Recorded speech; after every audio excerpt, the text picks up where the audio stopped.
Hello বন্ধুরা, সবাইকে স্বাগত অপর্ণাস ফ্লেভারফুল রেসিপিতে। আজকে কিন্তু একদম নতুন একটা রেসিপি নিয়ে এসেছি, যে রেসিপিটা দেখলে কিন্তু তোমাদের অনেকেরই উপকার হবে।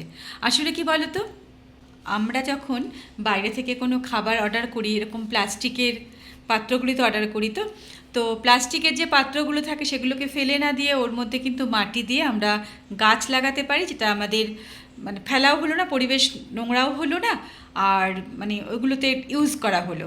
আর এই ঢাকনাগুলো তোমরা কি করবে, চলো এই ঢাকনাগুলো দিয়ে তোমাদের একটা খুব সুন্দর রেসিপি দেখাচ্ছি। না, রান্নার রেসিপি নয়, আমাদের ঘরের কি কি কাজে লাগে সেটাও তো এক ধরনের রেসিপি। তো চলো, আমি তো আগেই বলেছি এখানে কিন্তু জীবনের রেসিপিগুলো তোমরা পাবে। তো এতগুলো আমাদের বাড়িতে আসে, ওই ভোগের খিচুড়ি টিচুড়ি যখন আসে, তো সেই পাত্রগুলোকে আমি গাছ লাগিয়ে দিই আমার বারান্দায়। আর এইগুলো দিয়ে আমি কি করি তোমাদের সাথে আজকে শেয়ার করব। চলো, তোমরাও কিন্তু সেটা করতে পারো আর ঘরগুলোকে সুন্দর করে, আনাজ কানাজগুলোকে সুন্দর করে গুছিয়ে নিতে পারো। তো চলো, বসে থাকবো না, ফটাফট তৈরি করে ফেলি। দেখো, প্রথমে কি করব, এই যে ঢাকনাটা দেখছো, এই ঢাকনাটার মধ্যে একটা পেন দিয়ে, বা গ্লিটার পেন হলে ভালো হয়, পেন দিয়ে আমরা যে কোনো একটা ফুল হোক, পাতা হোক, বা প্রজাপতি হোক, সেটাকে আমরা এখানে সুন্দর করে এঁকে নেব। আর আমার এই জায়গাটা দেখছো, সেটা হচ্ছে আমার রান্না করতে গিয়ে পুড়ে গেছে, পুরো হাতই আমার পোড়া থাকে সব সময়। মানে রান্না করতে করতে আমি রান্নার জায়গাগুলো মুছি আর এরকম মানে পুড়ে যায় আর কি, ছ্যাঁকা লেগে পুড়ে যায়। যাই হোক, আস্তে আস্তে ঠিকও হয়ে যায়। তো চলো, তো প্রথমে আমরা এটাকে সুন্দর করে একটা প্রজাপতি ড্রয়িং করে নিই। যাদের ঘরে বাচ্চারা আছে তাদের দিয়ে বেশ সুন্দর করে ড্রয়িং করিয়ে নেবেন। আমি তো অত ভালো ড্রয়িং করতে পারি না, কিন্তু কোনো জিনিস তো ফেলতে পারি না।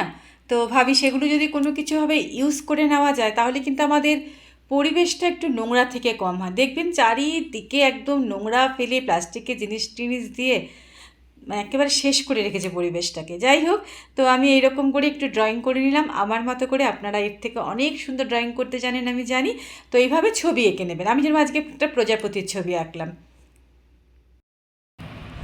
কি বলো তো, যাদের ঘরে ছোটো ছোটো বাচ্চারা আছে, কি করবে, সবসময় তো মোবাইল দেখতে থাকে, নয়তো টিভি দেখতে থাকে, তারা কিন্তু এই ধরনের ছোট্ট ছোট্ট জিনিসগুলোকে বাচ্চাদের কাজে লাগিয়ে দিতে পারে। এতে কী হচ্ছে, ওদের টিভি দেখাটাও একটু কমে যাবে, আর ওরা একটু হাতের কাজকর্মগুলোও কিন্তু শিখতে পারবে।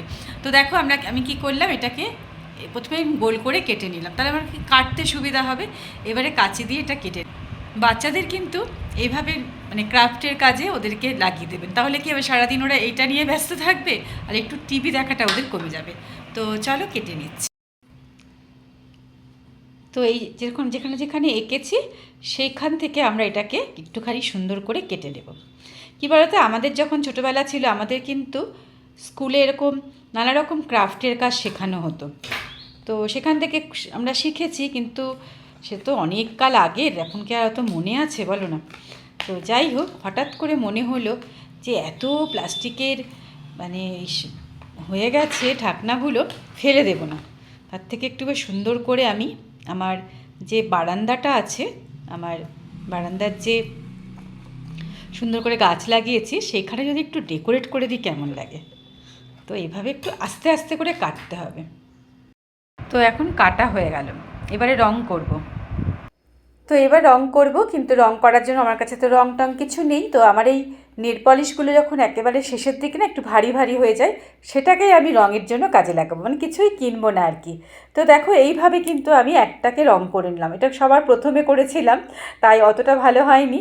এবার আস্তে আস্তে দেখি অন্যান্যগুলোকেই করে ফেলবো। এবার আরগুলোকে একটুখানি কেটে টেটে ঠিক করে নিই। দেখো, আগেরটা একটু ছোটো কেটেছি, এটাকে একটুখানি বড় করেছি। এইবার একটু রং করে নিচ্ছি। যেরকম যেরকম নেল পালিশ ছিল আমার কাছে, একটা অরেঞ্জ কালারের, একটা লাল কালারের, সেগুলো দিয়েই ভাবলাম করে নিই। বন্ধুরা, কমপ্লিট হয়ে গেল। এভাবে দেখো, একটা বড় করেছি, একটা মেজো করেছি, একটা ছোট করেছি, দেখেছ? এইভাবে সুন্দর করে তোমরা তৈরি করতে পারো। এরকম একটা দড়ি, আরও ভালো ভালো দড়ি থাকলে সেই দড়ির মধ্যে এটাকে একটু আঠা দিয়ে চিপকে দেবে, ব্যাস। তো তো বন্ধুরা, আজকে বিশ্ব পরিবেশ দিবস উপলক্ষে এই ফেলে দেওয়া প্লাস্টিক জিনিসগুলোকে আমি আমার বাড়িতে কীভাবে কাজে লাগাই সেটাই তোমাদের দেখালাম। আমার বাড়িতে কিন্তু কিছুই ফেলা যায় না, সেটা হাতল ভাঙা যদি একটা কাপও হয় তার মধ্যেও আমি গাছ লাগিয়ে তাকে কাজে লাগিয়ে দিই। আমার ভালো লাগে পরিবেশকে নষ্ট নোংরা করার থেকে নিজের ঘরটাকে যদি সুন্দর করে সেই জিনিসগুলো দিয়ে গুছিয়ে নেওয়া যায়, কত ভালো লাগে না বলো? যাই হোক, আমি জানি আপনারা এর থেকে আরও অনেক সুন্দর সুন্দর জিনিস জানেন করতে, কিন্তু আমি যেটুকু পারলাম সেটুকুই তোমাদের সাথে শেয়ার করলাম।